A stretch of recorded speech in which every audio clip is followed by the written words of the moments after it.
नमस्कार साथियों, आप देख रहे हैं पिछले 2 दिन से असम पुलिस क्या क्या हथकंडे अपना रही है। असम पुलिस तो नहीं अपना रही, असम के मुख्यमंत्री और शायद देश के गृह मंत्री क्या क्या हथकंडे अपना रहे हैं। दिल्ली में मेरे फ्लैट पे 100 पुलिस वाले, छोटे से फ्लैट 100 पुलिस वाले गए।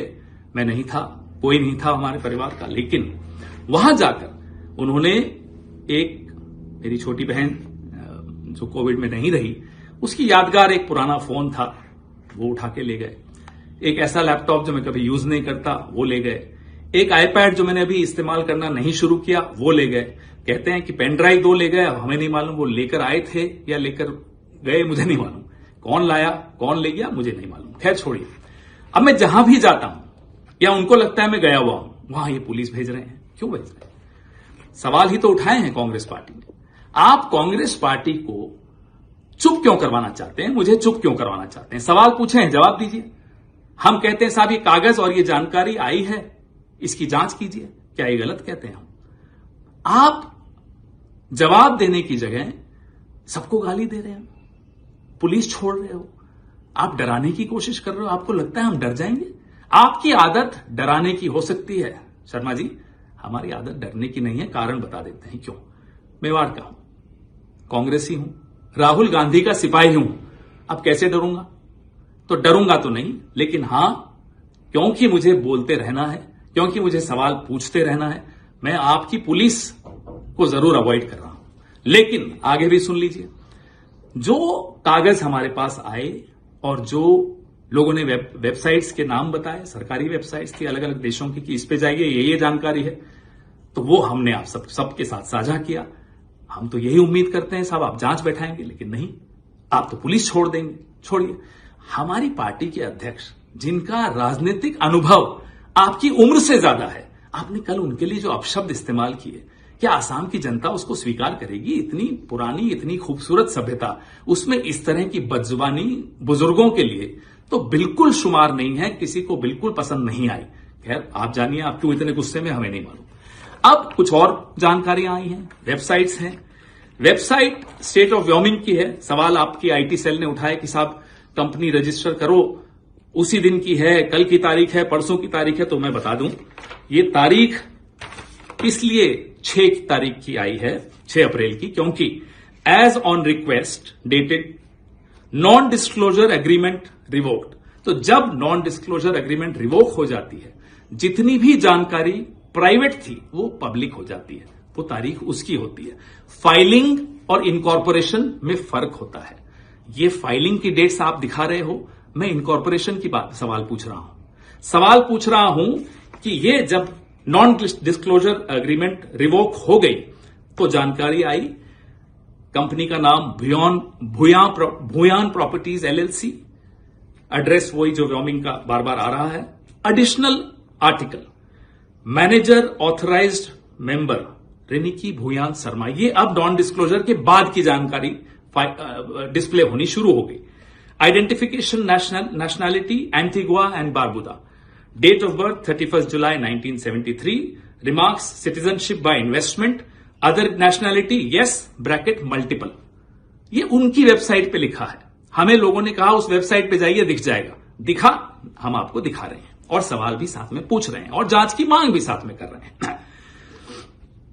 अब एड्रेस ऑफ रेनिकी भूया शर्मा, इसी वेबसाइट पे क्या लिखा है साहब? Care of Bhuya properties limited LLC company है व्योमिंग में, उसमें उनका एड्रेस दिया हुआ है रेनिकी Bhuyan Sharma, Bhuyan properties limited, 96A Plashet Grove, London, England, E61AB। Other addresses, और भी एड्रेसेस लिखे हुए। 1 address number 1, 12 festival city, Dubai, UAE। Second address, Sena Kalyan भवन, 195 मोती झील, ढाका, बांग्लादेश। ये सब व्योमिंग की, स्टेट ऑफ व्योमिंग की वेबसाइट पे, जो नॉन डिस्क्लोजर एग्रीमेंट जब रिवोक हो गई उसके बाद आया। फिर ये रेनिकी जी के बारे में है। अब आइए साहब अगले कागज पे। State of Utah, United States of America, department of commerce, division of corporations and commercial code, domestic limited liability company, certificate of organization, Rinki Bhuya Sharma asset collective LLC. ये सारे डिटेल्स हैं। ये सारे कागज जो जो हमें आ रहे हैं, हम सरकार से, आप सबसे साझा कर रहे हैं। स्टेट ऑफ व्योमिंग और भी हैं। अब मैं बहुत महत्वपूर्ण बात पर भी आने वाला हूं, जो यूके, गवर्नमेंट ऑफ यूके की वेबसाइट है। आप कोई भी उस पर जा सकते हैं। गवर्नमेंट ऑफ यूके ये वेबसाइट है। मैं और ध्यान से दिखा रहा हूं आपको। इस पे जाके क्लिक करिए। Bhuyan properties limited, Bhuyan properties limited, जो कि व्योमिंग में मेंशन्ड है। अब इसका एड्रेस पे आइए। ये इसका रजिस्टर्ड एड्रेसेस और कहां कहां कब कब एड्रेस बदले गए, कौन कौन डायरेक्टर हटाया गया, बनाया गया, ये सारे डिटेल्स आपको इस वेबसाइट पे मिलेंगे। सरकारी वेबसाइट है, यूनाइटेड किंगडम की वेबसाइट है। चेंज रजिस्टर्ड एड्रेस जो लास्ट बदला 16 मार्च 2026 को बदला, 96A Plashet Grove London E6 1AB से बदलकर 96A Plashet Grove London E6 1AB on 16 March को यह बदला। ये क्यों बदला, क्या हुआ, हमें नहीं मालूम। उससे पहले बदला, वो उसके पहले जो एड्रेस था वो था 2 Elizabeth Avenue Ilford IGI 1TU England से लेकर अब प्लैशनेट पे आया। एड्रेस भी बदले, कई बार बदले। ये सब हमारे पास जो आया है, लिंक आया, लिंक किसी ने हमें बताया कि इस पे क्लिक करिए, मिलेगा। हमने देखा और मिला। अब हमारे सवाल क्या है? इजिप्ट का passport, Golden Pass of UAE, golden visa या जो भी वो कहलाता है, एंटीगुआ बारबाडोस का पासपोर्ट असली है, नकली है, हम सरकार में नहीं है, आप जांच करिए। क्या आपने या आपके एजेंट ने या आपके परिवार के किसी सदस्य ने फेक KYC डॉक्यूमेंट्स के जरिए ये शेल कंपनीज खोली, प्रॉपर्टीज खरीदी? ये जांच से ही साबित हो पाएगा। सवाल पूछना हमारा कर्तव्य है, हमारा अधिकार है, वही हम कर रहे हैं। आपका कर्तव्य क्या है? केंद्र सरकार में जो बैठे हैं उनका कर्तव्य क्या है कि वो जांच करें। ये नहीं कि आप हमें डराएं, हमें दौड़ाएं। हम नहीं डरेंगे साहब, हम सवाल फिर भी पूछेंगे और पूछ रहे हैं। अब हमें और भी जानकारी आई है कि शर्मा साहब आपके भाई हैं, शायद असम पुलिस में हैं, उनकी पत्नी और बेटे दुबई में रहते हैं। और दुबई इंटरनेशनल जो स्कूल है उसकी फीस कितनी है? 21 लाख है साल की। शायद सुना वहां पढ़ते हैं किसी क्रिकेट एकेडमी में। देखिए परिवार क्या करता है हमें कोई मतलब नहीं। परिवार के बच्चों को हम टारगेट पॉलिटिक्स में नहीं करना चाहते, लेकिन सवाल सिर्फ ये पूछ रहे हैं क्या ये सच है, और जवाब आपको देना चाहिए। आप शायद सिर्फ चुनाव को देख रहे हैं, हम असम की जनता को देख रहे हैं, असम के लोगों का मेहनत का पैसा देख रहे हैं।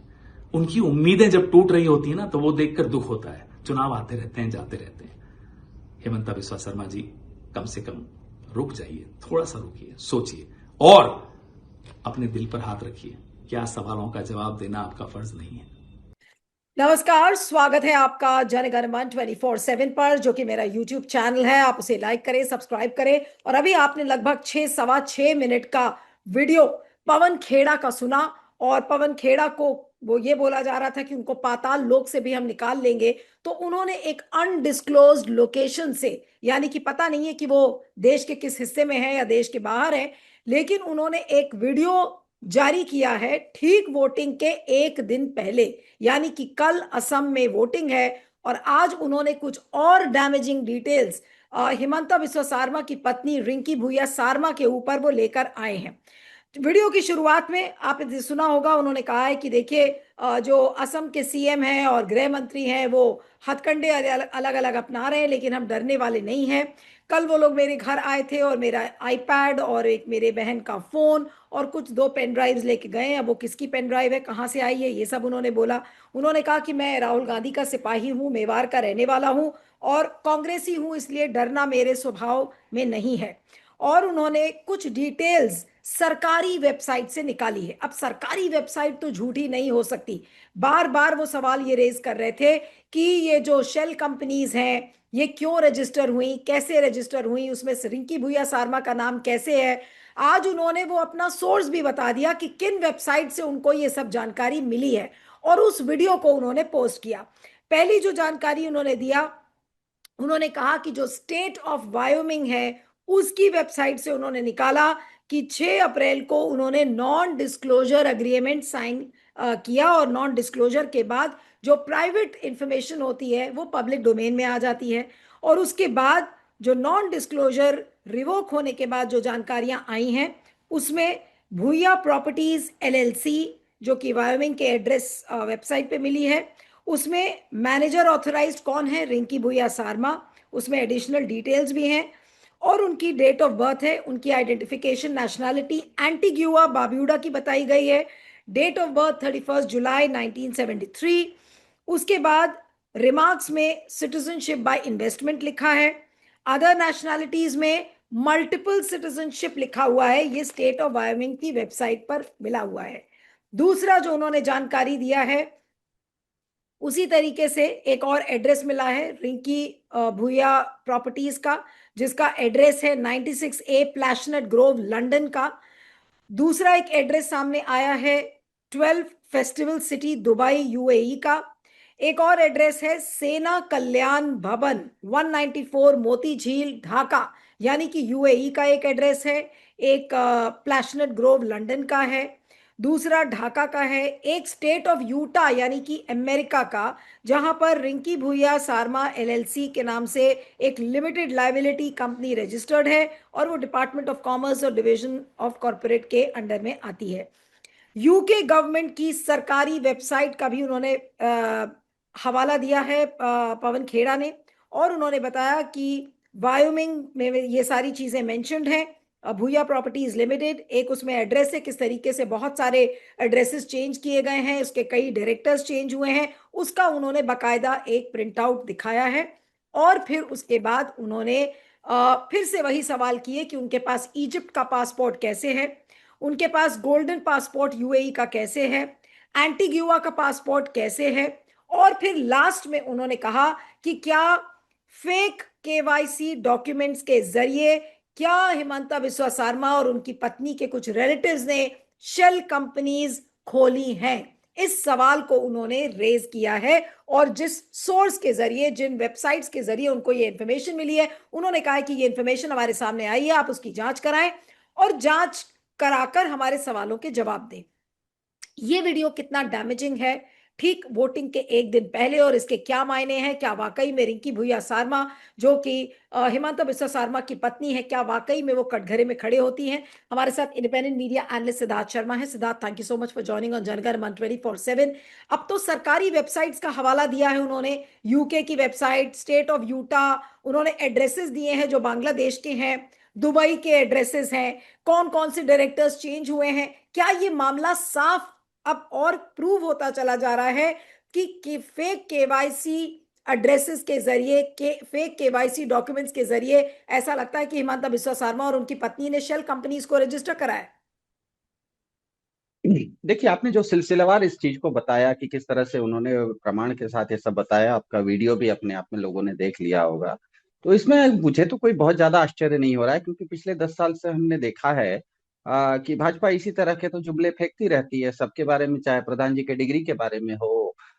तो असल में हुआ यह है कि भारत के प्रमुख विपक्षी दल के मीडिया प्रभारी ने कुछ चौंकाने वाले दावे किए हैं कि कैसे भाजपा के संवैधानिक पद पर रहने वाले अपने जीवन के उन पहलुओं पर भी पर्दा डालते हैं जिन्हें सार्वजनिक करना उनका संवैधानिक कर्तव्य है। भाजपा में हो या कहीं पर भी हो, संवैधानिक पद पर जब आ जाते हैं तो आपके कुछ संवैधानिक कर्तव्य हो जाते हैं।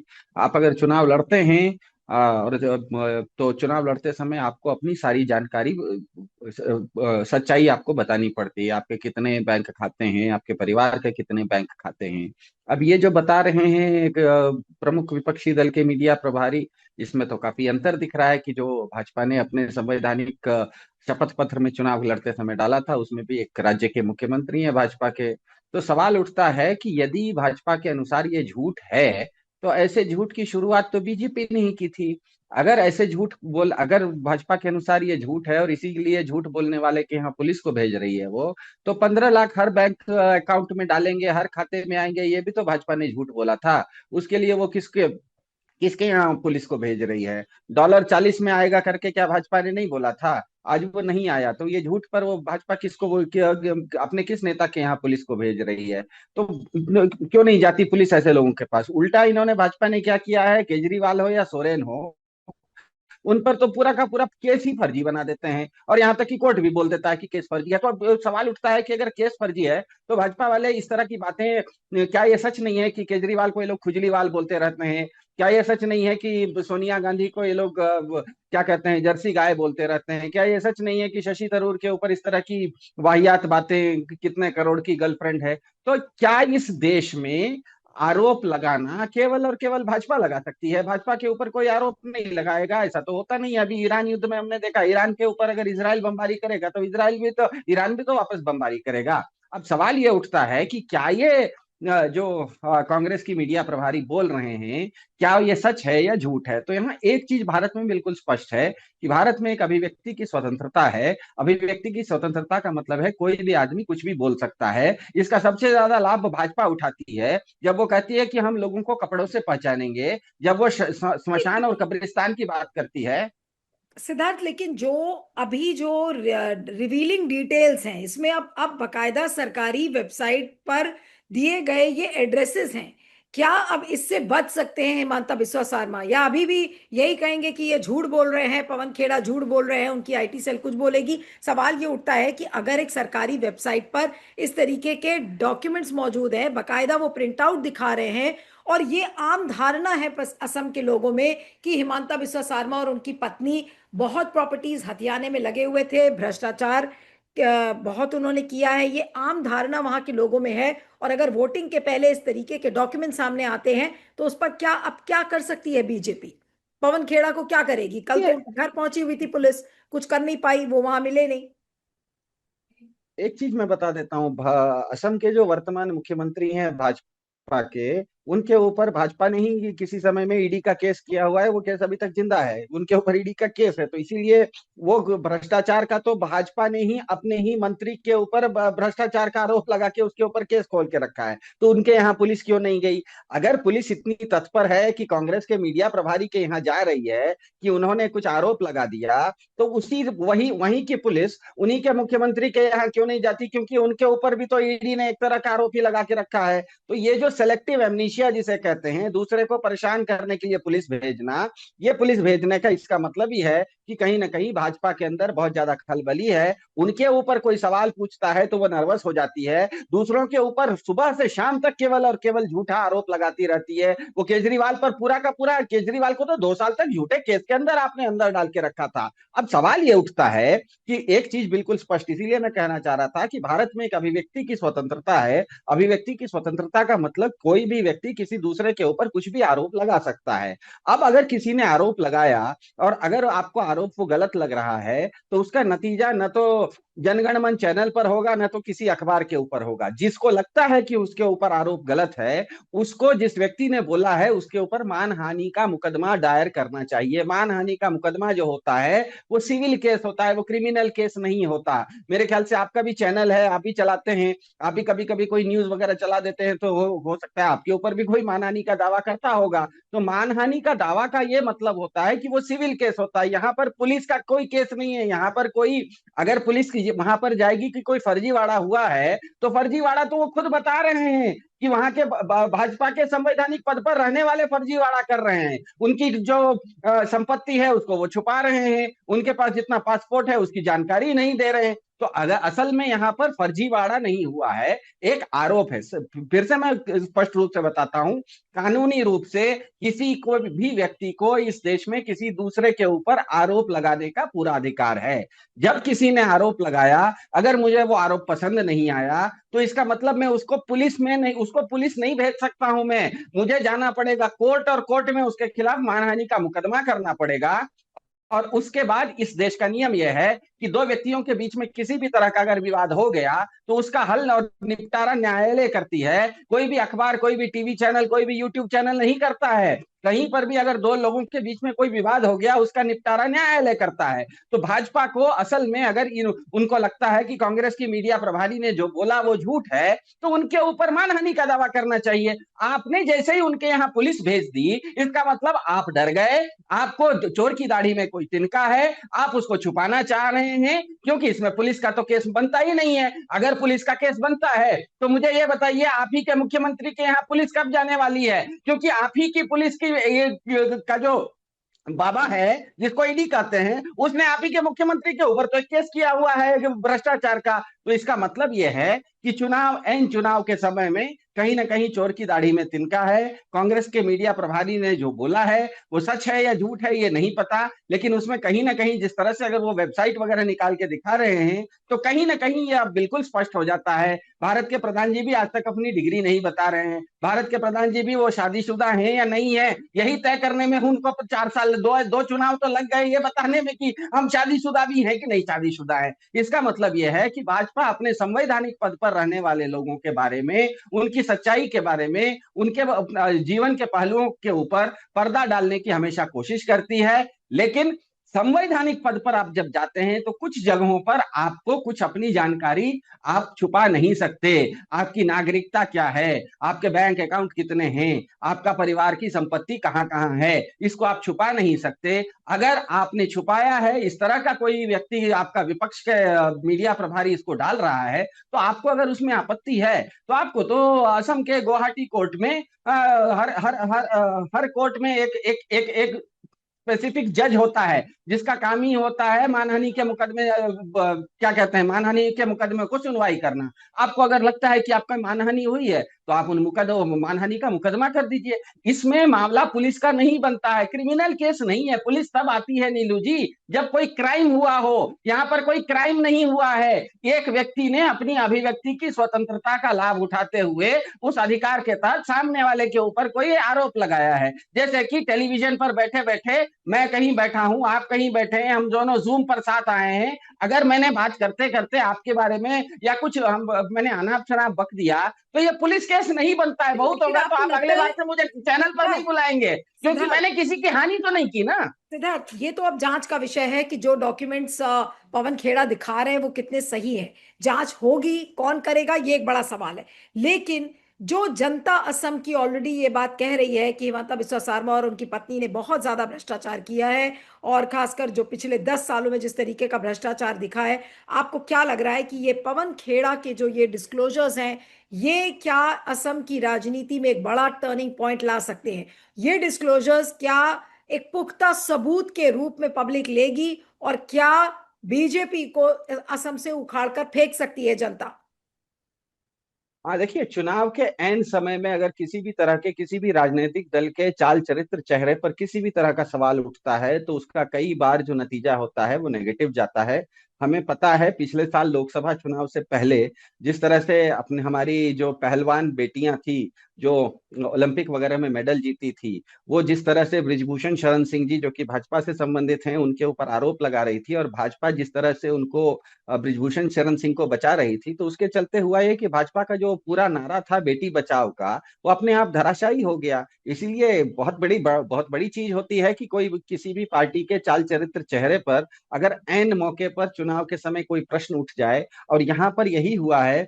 कांग्रेस के जो प्रमुख विपक्षी दल, भारत के प्रमुख विपक्षी दल भी है कांग्रेस, और कांग्रेस असम में भी प्रमुख विपक्षी दल है। इसने अगर भाजपा के ही संवैधानिक पद पर रहने वाले व्यक्ति का चाल चरित्र चेहरे पर किसी भी तरह का सवाल उठा दिया है, और उसका जवाब देने के बदले अगर भाजपा डर के उसके यहाँ पुलिस भेज रही है, इसका मतलब ही है कि लोगों के बीच में इस चीज का मैसेजिंग, जो कांग्रेस का जो तर्क है वो ज्यादा मजबूत रूप से जाएगा।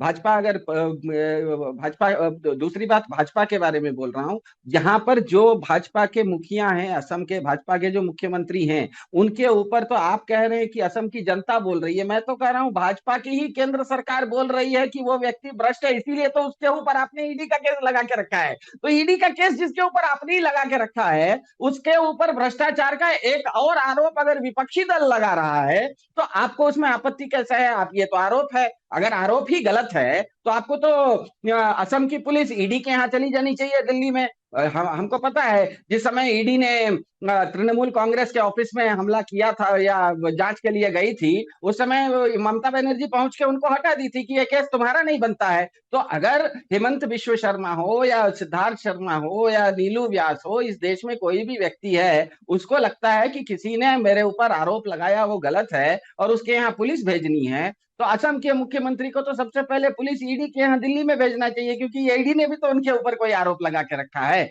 ऐसे में आप ईडी के यहाँ जो आपके ऊपर आरोप लगाया है उसके यहाँ तो पुलिस मत भेजिए, लेकिन अपने विपक्षी दलों के यहाँ पुलिस भेजिए। तो होगा ये कि लोगों की नजर में पहले से भी बीजेपी के बारे में अब ये धीरे धीरे स्पष्ट होते जा रहा है कि बीजेपी जितना अपना चाल चरित्र चेहरा बताती है उससे ज्यादा बहुत ज्यादा छुपाती है। वो कहीं ना कहीं एक तरह का रावण का चरित्र जो है वो साधु बन के आता है और सीता जी का हरण करता है। तो इस तरह का जो बार बार ये बीजेपी करेगी, वो चाहे 40 रुपए डॉलर करेंगे कहें और झूठ बोलें और आप चुनाव जीत जाइए, या 15 लाख हर खाते में आएगा। अगर आप भाजपा को लगता है कि झूठ बोलना गलत है, तो 15 लाख हर खाते में आएगा, ये तो भाजपा का ही नारा था ना। जिसने भी नारा दिया था उसके आज पुलिस को भेजिए कि आप झूठ बोले थे इसीलिए पुलिस पकड़ेगी। मतलब सिर्फ अगर कांग्रेस के ही विपक्षी दल के यहाँ मीडिया सलाहकार ने झूठ थोड़े बोला है, झूठ बोलने का पूरा इस देश में परंपरा ना भाजपा ने शुरू की है। तो भाजपा ने जो दो बहुत बड़े नारे दिए थे 2014 में कि डॉलर 40 रुपए पर आ जाएगा और हर खाते में 15 लाख आएगा, तो भाजपा और ये दोनों झूठ निकला। तो इस झूठ बोलने वाले के यहाँ भाजपा कब पुलिस को भेज रही है? अगर वहां पुलिस नहीं जा रही है तो मुझे ये बताइए कि कांग्रेस के मीडिया सलाहकार के यहाँ क्यों जा रही है? अगर उन्होंने अब सवाल अब बाकी ये बात बचती है कि किसी की मानहानि हुई है, तो मानहानि हुई है तो आप कोर्ट में जाइए ना भाई, पुलिस काहे के लिए जा रहे? पुलिस का तो इसमें काम ही नहीं है, यहाँ पर कोई क्राइम ही नहीं हुआ है। यहाँ पर केवल केवल और केवल जबानी जमा खर्च एक आरोप और प्रत्यारोप हुआ है। आरोप और प्रत्यारोप होना किसी भी हालत में अपराध नहीं है, क्योंकि अपराध में ना कोई एक्शन होना चाहिए, कोई कृति होनी चाहिए। जब तक अपराध नहीं है, और अपराध जब तक नहीं है तब तक मामला पुलिस का नहीं है। पुलिस तभी आती है जब कोई अपराध हुआ हो। यहाँ पर जब अपराध ही नहीं हुआ है, एक व्यक्ति ने दूसरे व्यक्ति के ऊपर कोई आरोप किया, आप उस आरोप का खंडन कर दीजिए, उससे बेहतर प्रेस कॉन्फ्रेंस कर दीजिए कि ये पूरा का पूरा झूठ है। आप अगर अपनी पुलिस को वहां भेजेंगे, इसका मतलब तो है कि आप खुद डरे हुए। इसलिए मैंने शुरुआत में कहा, ये कहीं ना कहीं चोर की दाढ़ी में तिनका वाला क्या कहते हैं कहावत चरितार्थ होती है। एन चुनाव के पहले जैसे ही विपक्षी दल ने आपके ऊपर आरोप लगाया, आपने उसको कैंपेन में जवाब देने के बदले उसके यहाँ पुलिस भेज दी। इसका मतलब ये है कि आप डरे हुए हैं। ये चुनाव के नतीजे में भाजपा मेरे ख्याल से काफी, असम के चुनाव में मुझे लग रहा है कि जिस तरह से इन्होंने पुलिस को आगे किया है, एक छोटी सी कहावत है, सबको पता है, जब जब भाजपा डरती है वो पुलिस को आगे करती है। ये कहावत तो सबको पता है। वो हेमंत सोरेन के मामले में भी उन्होंने किया था, केजरीवाल के मामले में भी किया था, ममता बनर्जी के मामले में भी अभी हाल फिलहाल में किया था। तो जब जब भाजपा अनावश्यक रूप से पुलिस को आगे कर रही है, इसका मतलब भाजपा बैकफुट पर होती है, और यह बिल्कुल स्पष्ट हो जाता है। नहीं, लेकिन अब ये क्या बिगाड़ सकते हैं पवन खेड़ा का? और इतना क्या बिगाड़ सकते हैं? पवन खेड़ा भी हो सकता है, अभी कल तो वहां पर वोटिंग हो जाएगी, असम का चुनाव खत्म हो जाएगा, उसके बाद पवन खेड़ा के साथ क्या कर सकती है बीजेपी? ठीक है, अगर बीजेपी रैटल्ड है, बहुत डेस्परेट है, हालत बीजेपी की खराब है, अब बदले की भावना से अब और क्या बिगाड़ लेंगे पवन खेड़ा का बीजेपी? कुछ नहीं बिगाड़ सकते। इस देश में सबसे ताकतवर, अगर पुलिस की कोई एक संस्था सबसे ताकतवर इस देश में है तो वो ईडी है। क्योंकि बाकी कोई भी इस देश में केस होता है तो झूठा के मतलब, भारत में एक चीज हमको ध्यान में रखना चाहिए, जनगण मन के दर्शकों को, आपका पड़ोस का पुलिस वाला आपके घर पर कभी भी आके बिना कारण भी आपको गिरफ्तार कर सकता है। भारत में वैसा कानून है। गिरफ्तार करने के बाद उसके पास 90 दिन होते हैं कोर्ट में ये बताने के लिए कि आपके ऊपर क्या आरोप है। तो बहुत होगा तो आपको इस देश में कोई भी पुलिस वाला किसी भी धारा के अंतर्गत बड़े से बड़ा केस या छोटे फर्जी केस हो या सच्चा केस हो, 90 दिन तक ही अंदर रख सकता है। 90वें दिन आपको बेल मिल जाती है। 90वें दिन बेल इसीलिए मिलती है क्योंकि पुलिस का काम होता है 90 दिन में पूरा का पूरा जांच करके कोर्ट को दे देना। जब जांच पूरी हो गई तब आपको उस व्यक्ति की जरूरत नहीं है। उसके बाद कोर्ट उस चीज की सुनवाई करता है, और सुनवाई करने के बाद साल में, 2 साल में, कभी कभी फास्ट ट्रैक कोर्ट में कुछ हफ्तों में, या कभी केस लंबा चलता है तो 10 साल में, आप जिसने भी गलत किया है, अगर पुलिस का केस मजबूत है कि पुलिस का केस तगड़ा है तो सजा हो जाती है। पुलिस का केस अगर मजबूत नहीं है तो बाइज्जत बरी हो जाते हैं। ये लेकिन सिर्फ और सिर्फ ईडी के पास इस देश में इतनी ताकत है कि किसी को वो गिरफ्तार करके बहुत लंबे समय तक बिना बेल के रख सकते हैं। उस मामले और इसी मामले में भाजपा ने हेमंत सोरेन और केजरीवाल को अंदर किया ताकि उनको 90 दिन में वो बाहर नहीं आ सके।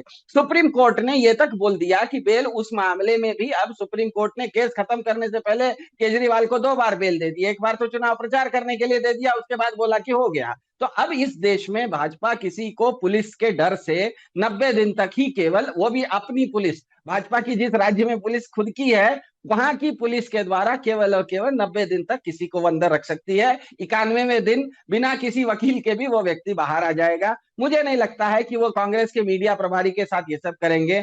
उनको ये था कि शायद चुनाव जो कल होने वाला है उससे पहले अगर कांग्रेस के मीडिया प्रभारी को मैंने गिरफ्तार कर लिया, इस तरह का एक न्यूज बना देते हैं तो बहुत बड़ा वो हेडलाइन बन जाता है। वो हेडलाइन कम से कम इन्होंने, मीडिया प्रभारी ने जो उनके ऊपर आरोप लगाया, उससे बड़ा हेडलाइन बन जाएगा कि वो मीडिया प्रभारी गिरफ्तार हो गया। तो वो आज उसको ये लोग कांग्रेस, ये क्या कहते हैं, बीजेपी की पुलिस गिरफ्तार नहीं कर सकी। कल जैसे ही शाम में 5 बजे चुनाव खत्म होगा, ये जो आरोप है या प्रत्यारोप है, दोनों के कारण भी खत्म हो जाएंगे। असम की जनता या तो इस आरोप को मान के भाजपा के विरोध में मत देगी, या तो भाजपा के तर्क को मान के विरोध पक्ष के विरोध में वोट देगी। दोनों ही स्थिति में कल शाम 5 बजे के बाद ये पूरा का पूरा मामला अप्रासंगिक हो जाएगा।